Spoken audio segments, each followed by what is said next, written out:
Hello, it is Kim Reads, and I'm going to start on this book called Nellie's Promise. It's a companion book to the Samantha series that we just read. Now, some of the American girls who had friends, some of them got their own book, like a companion book, and others didn't.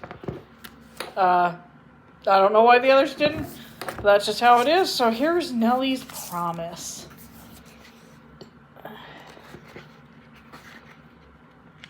And here's Nellie's friends and family.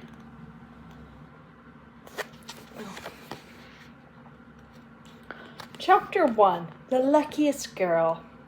Nellie O'Malley skipped cheerfully along the city sidewalk. I am the luckiest girl in New York, she thought. It was late afternoon, nearly dusk.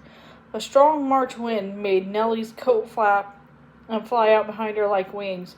Nellie tucked the newspaper when she was carrying tighter under her arm and snuggled her chin deeper into her collar. She almost enjoyed being cold because she knew she'd be warm and cozy at home.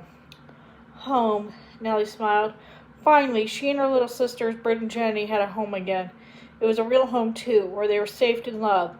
For more than a month now, they had been living with Nellie's friend Samantha and Samantha's Uncle Gard and Aunt Cornelia. Nellie thought that Samantha was the best friend anyone could ever have. She was kind and generous. She was brave, too. Samantha had rescued Nellie and her sisters from Cold Rock House for homeless girls. Nellie shriveled as she walked, but not from the cold wind, but from the memory of the past sad, scary winter. Back in December, Nellie's mother and father had both died of influenza. Nellie had solemnly promised her dying mother that she would always keep Bridget and Jenny safe. Nellie had tried hard to keep her promise to Ma'am. The three girls, still grieving their parents, had gone to live with their terrible Uncle Mike. He took everything the girls owned, sold it for drink, and then disappeared. The girls were left on their own in the middle of bleak, cold January. Nellie struggled to take care of Bridget and Jenny in Uncle Mike's dirty, dreary apartment, where rats scrabbled in the walls at night. The dark hallways reeked of garbage, but Nellie had no money for food or coal. So in desperation, the girls ended up at an orphanage.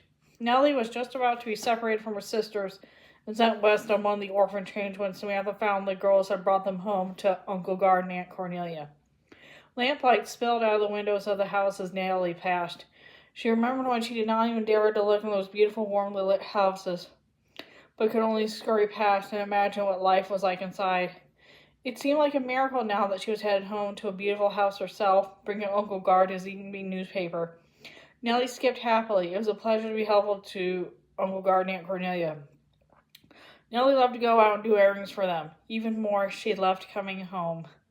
Nellie walked past a group of men working on a road crew. Suddenly, one of the men stopped, dropped his wheelbarrow full of dirt and paving stones, and grabbed Nellie roughly by the arm. "So," the man said, growled in a harsh voice, "I found you." Nellie's heart stopped. It was Uncle Mike. Nellie had never been so unhappy to see anyone in her life. Oh, why couldn't Uncle Mike have just disappeared forever, she thought miserably. Uncle Mike eyed Nellie's fine coat and boots. Well, look at you, he said. I'm gone 2 months, and I come back to find you and dressed like a rich girl. You, Bridget, and Jenny must be living with folks with lots of money. How lucky. Who are the rich swells, Nellie girl? And where do they live? He was gone 2 months, and did he really expect them to just stay there by themselves that long? I mean, Nellie was shaking with fear, but she was determined not to tell Uncle Mike anything. Uncle Mike smiled a nasty smile. His mean eyes narrowed. All right, you stubborn brat, he said. Don't tell me. I'm going to find out for myself. When I do, I'll come and get you and your sisters. I'll take you back to live with me. I've every right to do that, you know. I put 3 of you to work in the factory so you can bring your wages home to me. No! Nellie exploded. Don't you dare come near us. And with that, Nellie stomped hard on Uncle Mike's foot, wrenched her arm out of his grasp, and took off running. Uncle Mike started to chase her, but he stumbled over his wheelbarrow and sprawled into the sidewalk. The road crew boss hollered, "Get back to work, O'Malley!" So Nellie got away. She heard Uncle Mike shout after her, "Run, Nellie girl! But remember, I'm your uncle. You belong to me." You belong to me. The words dogged Nellie as she kept on running as fast as she could all the way home. Even after Nellie closed the heavy door to Uncle Gar and Aunt Cornelia's house behind her, she seemed to hear the words, I'm your uncle. You belong to me. Nellie shuddered. The words were scary and awful, and worst of all, true. Please, please, please, Chip, Bridget, and Jenny in their clear, fluty voices. Please read us another page, just one more. Uncle Guard laughed. That's what you said 3 pages ago, he protested, but all right. Nellie looked up from the pinafore she was humming for Bridget. It was after dinner, and everyone was gathered in the parlor. Uncle Guard was reading aloud to Bridget and Jenny. They perched snugly beside him in the chair like baby birds saving a nest. Aunt Cornelia was teaching Samantha how to play chess. The parlor was warm from a fire in the grate. The gentle glow of the lamps lit Nellie's face and cast a soft shadow on the wall against her. Nellie let out a sigh. Nellie held back a sigh. She wished all the shadowy troubles of her life were behind her, over and done with. It was lovely to have warm clothes and a full stomach, and to see Bridget and Jenny so happy. If they knew Uncle Mike had come back, their happiness would be ruined. Uncle Guard and Aunt Cornelia would worry, and Samantha would be miserable. Nellie made up her mind. I'll keep Uncle Mike a secret, she said. I won't tell anyone I've seen him. Nellie put down her sewing. Bridget and Jenny, she said in a motherly way, come along now. I'll give you your baths and put you to bed. Oh, please no, the little girls protested. They hugged Uncle Guard and turned and pressed their faces up to pleadingly. We don't have to go yet, do we, Uncle Guard? But Uncle Guard could answer. Nellie said, now, girls, do as you're told. Nellie apologized to Uncle Guard. I'm sorry they're pestering you, sir. It's quite all right, Nellie, said Uncle Guard. I like being pestered by these 2 cherubs. And please, you don't have to call me sir. You and I are family now. Aunt Cornelia added gently, Gertrude can bathe and put the little girls to bed. You don't have to, dear. Nellie blushed. Bridget and Jenny had slipped easily into their new lives as beloved little girls in a wealthy household. It wasn't as easy for Nellie. She had worked all her life and was used to being useful. Also in her heart, Nellie had never truly trusted that this new life would last. Now that Uncle Mike was back, she was quite sure that it wouldn't. She believed Uncle Guard and Aunt Cornelia wanted to adopt her and her sisters, but Michael O'Malley was their real uncle, and as he reminded her, they belonged to him. Nellie didn't see how Uncle Guard and Aunt Cornelia could stop Uncle Mike from taking them back, as he had threatened to. Aunt Cornelia tugged the bell pull, and Gertrude appeared, ready to take Bridget and Jenny upstairs. Gertrude looked cross and put upon. Nellie could tell that Gertrude resented being a maid for maids, which is what Nellie and her sisters probably would have been if Samantha not changed everything. Come along, you two, Gertrude said tartly to Bridget and Jenny. The little girl hugged Uncle Guard even more closely and hid their faces against him. Nellie chided them. Now, girls, she began, but Samantha stood up. Bridget and Jenny, she said, why don't you come upstairs now, and I will tell you a story while Gertrude gives you baths. Oh, good, a story, said the 2 little girls. They adored Samantha. They thought she was the most wonderful storyteller in the world. Bridget and Jenny kissed Uncle Guard, Aunt Cornelia, and Nellie goodnight. Then they trotted off happily, hand in hand with Samantha. Grumpy Gertrude left too. Nellie bent her head over her sewing, thinking how lucky she was to have Samantha for a friend, and sweet Bridget and Jenny as sisters. Don't you worry, Ma'am, she promised. No matter what happens, I'll protect Bridget and Jenny. Even if Uncle Mike takes us away from here, I will work, do what I have to keep Bridget and Jenny safe and happy, just as I told you I would. I don't know how I do it, but I'll do it. Psst, whispered Samantha. Nellie! What? Nellie whispered back. Nellie and Samantha were at school in dancing class. Nellie was bending over backward. She looked at Samantha from under her arm, which was supposed to be fluttering gracefully over her head like a slender branch in the breeze. Unfortunately, Nellie looked more like she was using her arm to swat flies. Samantha nodded toward Nellie's knee. Your stocking, she hissed. Nellie looked. Oh no, not again, she grinned. Nellie was so thin that the athletic uniform the girls wore for dancing class swam on her. The uniform consisted of a stiff black knee-high bloomers, and over in these stockings. The bloomers were supposed to be fastened under the girl's knees tightly enough to hold up the stockings, but Nellie's legs were so spindly that her bloomers ballooned loosely and her stockings always drooped. Just now, one of her stockings had fallen down completely and was puddled around her ankle. Nellie yanked it up and tucked it back into her baggy bloomers, but she knew it was no use. Sure enough, the stocking was soon droopy again. For the rest of the class, Nellie did a dance of droop and yank with her stocking. "It's not your fault," Samantha said, as the girls sat down to lunch after dancing class. "Those bloomers are too big for you. Ask Uncle Guard and Aunt Cornelia to buy you a smaller pair." "Oh no," said Nellie. "Uncle Guard and Aunt Cornelia had given her so many things already. She couldn't ask for more. Those bloomers are brand new." "They may be new," said Samantha, "but they just don't fit you at all." "I'm afraid that I just don't fit in that dancing class at all," said Nellie, smiling and shaking her class. "The kind of dancing seems so silly to me. I can't see the use of pretending I'm a tree." "Oh well," said Samantha lightly. "Not everything has to have a use, does it? It's all right to learn something just because it's pretty or because it helps you express how you feel, doesn't it?"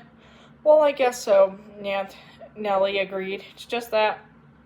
Nellie didn't finish her sentence. She didn't know how to tell Samantha that Uncle Mike was back. Everything had changed for her. Now, Nellie felt an urgency about learning real things, practical things, so she could get a good job someday and earn enough money to take care of her sisters. If Uncle Mike ripped her and her sisters away, Nellie did not want to have to work in a factory for the rest of her life. Only last week, classes and fluttery arm dancing had made Nellie laugh. Now they made her impatient. They seemed like a dangerous waste of time. But it would be ungrateful to say so, just as it would be unfriendly to tell Samantha that she didn't think she fit in with the other girls at school. Bridget and Jenny studied at home with a tutor, but Uncle Guard and Aunt Cornelia had enrolled Nellie in Samantha's school. Nellie looked fondly at her friend. Samantha was so good-hearted and accepting that she could not tell the other girls at school didn't know what to make of Nellie. They couldn't figure out whether Nellie was Samantha's maid or Samantha's sister. Nellie didn't really blame the girls for their confusion. She was confused about who she was, too. But there was no doubt there was a gap between Nellie and the other girls at school. Their lives have been so different. "My birthday is coming up in 2 months," Samantha joked to Nellie as they sat at the lunch table with some girls. "I'll ask for smaller bloomers for you." "Thanks," Nellie said with a grin. "Those hideous bloomers," groaned a girl named Louisa. "For my birthday, my parents are taking me up in a hot air balloon. I'd like to toss my bloomers over the side and never see them again." "Oh, we went up in a hot air balloon for my birthday when I turned 8, said a girl named Tissy. "You'll love it. When I was 8, my parents gave me a pony," said Louisa. She turned to Nellie and asked, "What happened on your 8th birthday?" "Well," Nellie answered honestly, "that was when I was working in a thread factory. I don't think we really celebrated my birthday that year."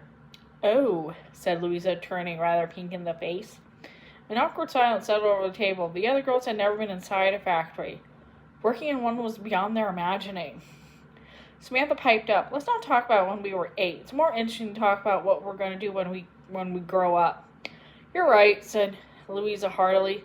"I want to be a dancer, like Isadora Duncan." She fluttered her arm just as the girls had learned in dancing class. She fluttered her eyelashes too, which would make her laugh. "I'm going to marry a duke like Quansalo Vanderbilt did," sighed Tissy. I'll live in a castle with lots of dogs."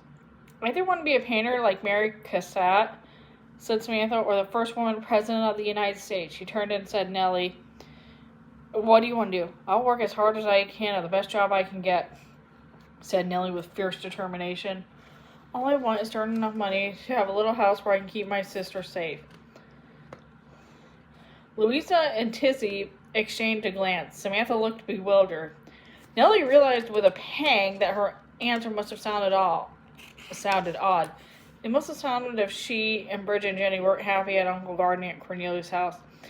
Nellie wanted to reassure Samantha that this wasn't what she meant, but Nellie could not explain why she had answered as she had. For the rest of their lunchtime, she and Samantha were very quiet.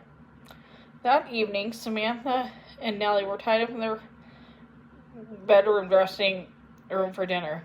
Nellie faced the full-length mirror while Samantha buttoned up the back of Nellie's dress. Around her neck, Samantha wore a silver necklace with a delicate cross, which was the only thing she had left from Ma'am. I wish you could see me now, Ma'am, thought Nellie. You'd say I'm the luckiest girl in the world. Then Samantha said slowly, Nellie, I know that you and Bridget and Jenny are still sad about your parents dying.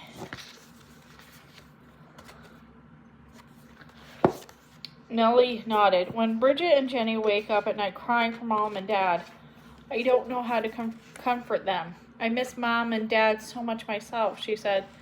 Yes, said Samantha gently. I miss my parents too. She was thoughtful for a moment. Then she spoke even more gently. Nellie, she said, are you and Bridget and Jenny happy about living with us? Nellie turned quickly to face Samantha. Oh, yes, said Nellie with her whole heart. We love you. You're so kind to us. No one could have been more generous. Nellie smoothed the front of her dress, the prettiest one she had. Uncle Gard and Aunt Cornelia have given us more than we've ever dreamed of having. And even more important, all of you has made us feel so welcome and home here. Then Nellie faltered. I just can't be sure how long that is. I don't know. Nellie could not finish her sentence without spilling the truth about Uncle Mike. Instead, she said, we're so grateful to you. I wish I could show you how much in some way. I wish I could do something to help Uncle Gard or Aunt Cornelia. Samantha's face brightened. I think I understand. She said, is that what you're saying earlier about how things should have a use? You want to be useful. Yes, exactly, said Nellie. I have an idea, Samantha said. Do you know where there's one of those places where they have classes for people who've just come to America? Where they teach English and things? I think it's called a settlement house. Sure, said Nellie. There's a settlement house over by the East River. Bridget and Jenny and I used to go there whenever we could. That's where I learned to sew. And later on, I helped teach people how to use American money. A very nice lady named Miss Brennan was in charge of the settlement house. She used to call me Miss Nellie O'Malley All Mended because of the way I could take things apart and put them together again so that they worked. I liked her very much. Well, said Samantha, I've heard Aunt Cornelia say she would like to visit a settlement house. Maybe you could take her to the one you know and introduce her to Miss Brennan. Nellie's face glowed. Do you really think Aunt Cornelia would like that? She asked. Yes, I do, said Samantha with certainty. Nellie smiled at Samantha. The idea of going to a settlement house was even more wonderful than Samantha knew. It could make Nellie pleased and proud to be helpful to Aunt Cornelia. And if they went to the settlement house, then Nellie could ask Miss Brennan for advice. Miss Brennan would know what Nellie should learn so that she'd be able to get a job and take care of Bridget and Jenny if Uncle Mike took them away. Come on, Nellie said. Let's go and talk to Aunt Cornelia about the settlement house right now. I'll reach downstairs. Last one down is a pair of baggy bloomers. Nellie ran down the stairs with her light feet and a lighter heart. Thanks to Samantha's idea, she had true hope for the first time since Uncle Mike's reappearance that she'd been able to keep a promise to Ma'am. And that's the end of that chapter. See you later.